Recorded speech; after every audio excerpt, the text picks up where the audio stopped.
Zee 24 तास एक पाऊल पुढे।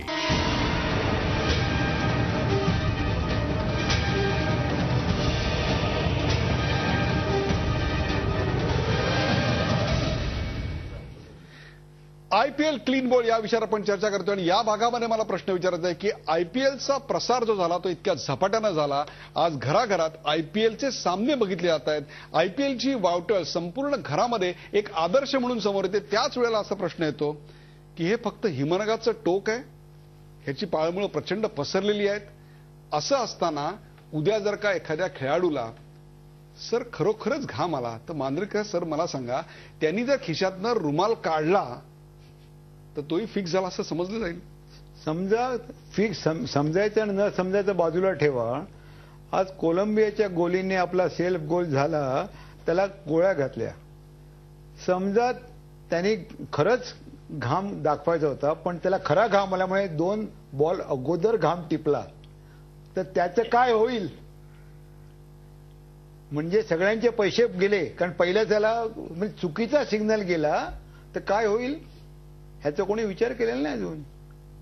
एवढ्या भयानक परिस्थिती, आता खेळाडू रनआउट झाला, खरोखर रनआउट झाला तर त्याचं काय होईल हा कोणी विचारच केलेला नाही। म्हणजे आता भीतीदायक आहे आणि हे मी पहिल्याच आयपीएलच आहे की असं तुम्ही भीतीदायक होणार की जे आता तुम्ही माफियाच्या हाताखाली गेलात की तुम्ही नंतर तुमचा कंट्रोल राहत नाही, भस्मासूर झाला तो तुमच्यावरती। आज जायचा मार्ग असतो, परतायचा मार्ग नक्कीच नसतो। नाही। सुद्धा ती व्यक्त केली ना ती अगदी बरोबर आहे।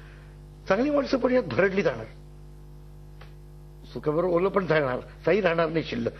कारण ते म्हणजे बरोबर आहे की घाम पुसला, अरे हा घाम पुसतोय, कॅच सुटला, जे कॅच सुटतात क्रिकेटमध्ये पण आता तितकं सोपं नाही। चांगल्या क्षेत्ररक्षकांकडून सुद्धा जेन्युइनली कॅच चांगले बॅट्समन आउट होतात, सगळं होतं। एकटा सचिन तेंडुलकर 4 का 5 कॅचेस सुटले होते पाकिस्तानच्या, होऊ शकतं पण आता तसं वाटत नाही होऊ शकतं। आता प्रत्येक गोष्टीला ह्याच्या मागे काही षडयंत्र तर नाही ना असं वाटत राहणार, याच्या मागे काही मॅच फिक्सिंग तर नाही ना? हो, म्हणजे दिवस असे आलेत आता की 48 साली इतक्या पूर्वी डॉन ब्रॅडमन त्याच्या अखेरच्या कसोटी सामन्यात अखेरच्या खेळीत 0वर आउट झाला, 0वर।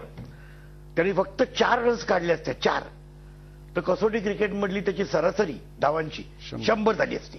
पण ब्रॅडमनकडनं कमीत कमी 100-200 एक्सपेक्टेड होता की अशा क्षणी तो काय मागे हटणार नाही, आता तो 0वर गेला। आज लोक कोणतरी मागे जातील आणि म्हणतील नक्की मॅच फिक्सिंग होतं, ब्रॅडमन आउट होईलच कसा 0वर अशा वेळेला? नक्की अब्जावधी डॉलर्स त्याच्याकडे गेले, काही इलाज नाही। या लोकांनी हे एक महान काम केलेलं आहे, स्वतः बदनाम नाही झाले तरी भल्या भल्यांना बदनाम करून सोडले, बदनामीच्या कटकऱ्यात त्यांना खडं केलंय। मला इथे सुराडकर सरांना चर्चेत घ्यायचं आणि प्रश्न विचारायचा आहे।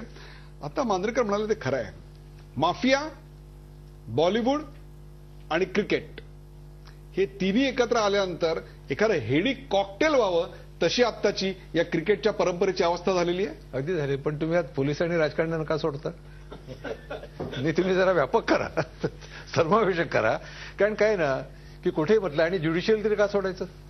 ते आपल्याला खरोखरच जर अगदी विचार करायचा असेल तर आपल्या प्रत्येकाची काही ना काही जबाबदारी आहे। आज मर्डर सारख्या केसमध्ये का डीएसपीचं मर्डर झाल्याला 30 वर्ष झाले आणि त्याला आत्ता निकाल लागतो, तर चाललंय काय? जोपर्यंत तुमच्याकडे संपूर्ण व्यवस्था सुधारणार नाही ताबडतोब, आता हे पैसे का घेत आहेत? 2, जसं आता सांगितलं, भीती हा भाग आहेच, हा भाग आहेच, पण त्याचबरोबर एक शाश्वती आहे की मला काय होणार नाही। आपली न्यायव्यवस्था अशी आहे की ठीक आहे, काय होणार नाही। बहुतेक लोक काय बघतात की काय चाललंय, सर्वकडे लोक मजा करतायत, पैसे घेत आहेत, BMW घेत आहेत, हेलिकॉप्टर घेत आहेत, मी का घेऊ नये? अरे असं केलं तर तुमच्या काय त्यांनी केलं काय झालं, तुझं काय होणार नाही? काही होणार नाही ही मांजरेकर मला सांगा, या अशा प्रकारचे आरोप अनेकांवर झाले। मी स्पष्ट नाव घेऊन विचारतोय, जडेजावर झाले, अझरुद्दीनवर झाले, काय सांगाल त्याच्याबद्दल? आता आरोप झाले होते, सिद्ध झाले होते आरोप, जवळजवळ ह्याच्यामध्ये कुठेही 100% सिद्ध होऊ शकत नाही। सर्कमस्टॅन्शियल एव्हिडन्समध्ये आता तुम्हाला सांगतो, नावं न घेता सांगतो, शारजामध्ये एका वर्षी प्रत्येक वेळी टॉस जिंकलेली टीम मॅच जिंकली, कारण टॉस जिंकलेल्या टीमने बॅटिंग घेतली आणि बॅटिंग घेऊन मॅच जिंकली। आता परत टीमची नावं सांगत नाही, कोणी शोधून काढू शकतं।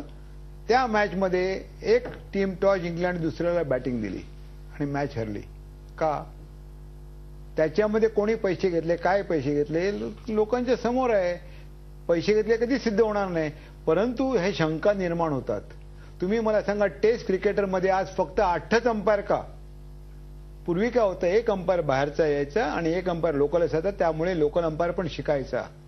आज फक्त का तुमचं गुपित राहावं म्हणून 8 लोकात? का तुमचे फक्त 8 अंपायर? प्रत्येक ह्याच्यामध्ये आज शंका येण्यासारखी परिस्थिती निर्माण झाली आहे. ती परिस्थिती कशी दूर होणार? शिरीष कणेकर, शंका येण्याजोगी परिस्थिती आहे. ही शंका येण्याजोगी परिस्थिती एका प्रचंड मोठ्या प्रसिद्धीमुळे आलेली आहे. एवढी प्रसिद्धी मिळाली त्यामुळेच की काय, आता प्रत्येक गोष्टीत तिकडं माफिया आला, तिकडं अंडरवर्ल्ड आलं, तिकडं पॉलिटिशियन्स आले, तिकडं सर्व प्रकारचं ज्याला आपण बाजार मूल्य म्हणू ते बाजार मूल्य आलं. हे सगळं घडलं क्रिकेटच्या अतिरेकी प्रसिद्धीमुळे. हो, प्रसिद्धी आली की पैसा येतो, पैसा आली की त्याच्याबरोबर अनेक मार्ग येतात. तुम्ही बघा, पैसेवाला बिझनेसमन, राजकारणी हा जर तुरुंगात गेला, कठीणच आहे, कठीण आहे. म्हणजे आपल्याला फटाके उडवायचे वाटतात कोणी तुरुंगात गेल्याचं ऐकल्यावर, की तो जेव्हा बाहेर येतो त्याच्या लाईफस्टाईलमध्ये काहीच फरक पडत नाही. सर्वसामान्य माणूस बिचारा उद्या चोरी करून गेला, तो आयुष्यात न उठतो, त्याला हार घालतात. त्याला हार घालतात, बाहेर त्याची मर्सिडीज उभी असते, तो विजयी वीरासारखा येतो.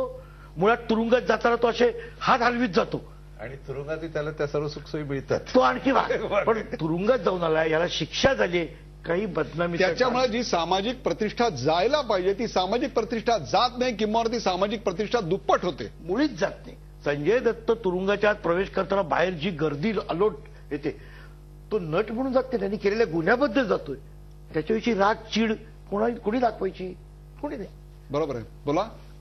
पॉलिटिशियनला मी आणलं. आज शरद पवारनी जाहीरपणे सांगितले की मी क्रिकेटमध्ये आलो रवी मांजरेकर आणि श्रीपाद हळवे यांच्यामुळे. पण आम्ही दोघेही शरद पवारांच्याकडे 10 वर्षाच्या कारकिर्दीत आणि आज सुद्धा एकही फेवर मागायला गेलो नाही. परंतु प्रत्येक क्रिकेटर ज्याने त्याला शरद पवारांना ऑपोज केला की आम्हाला क्रिकेटर पाहिजे, ह्या प्रत्येकाने त्याच्या पायाला हात लावून फेवर मागून कामं करायला लावली. प्रत्येकाने. ताट कण्याची माणसं हद्दपार. एकच माणूस होता, नावाने सांगेन, अभिमानाने सांगेन, ताट कण्याचा बघितलेला मी एकच माणूस, तो आपला fast bowler tiny Desai, Ramakant Desai. तो कोणासमोरही वाकला नाही, कधीही वाकला नाही, स्वतःची बेनिफिट मॅच मागितली नाही. सगळेजण जाऊन आता वाईट शब्द येतो तोंडात. स्वतःच्या कारकिर्दीच्या अखेरीला ही बेनिफिट मॅच न मागणारे क्रीडापटू एकीकडे, तर प्रत्येक मॅचच्या प्रत्येक बॉलमधून बेनिफिट घेणारे क्रिकेटपटू दुसरीकडे. हा सगळा प्रचंड मोठा प्रवास, त्याचाच आढावा आपण घेतोय. IPL क्लीन बोल्ड याच्यामध्ये कुठे जाऊ नका पाहत राहा झी 24 तास. याच्या पुढच्या भागामध्ये आपण चर्चा करणार आहोत हे सगळं थांबवायचं कसं आणि याचं पुढे काय होणार.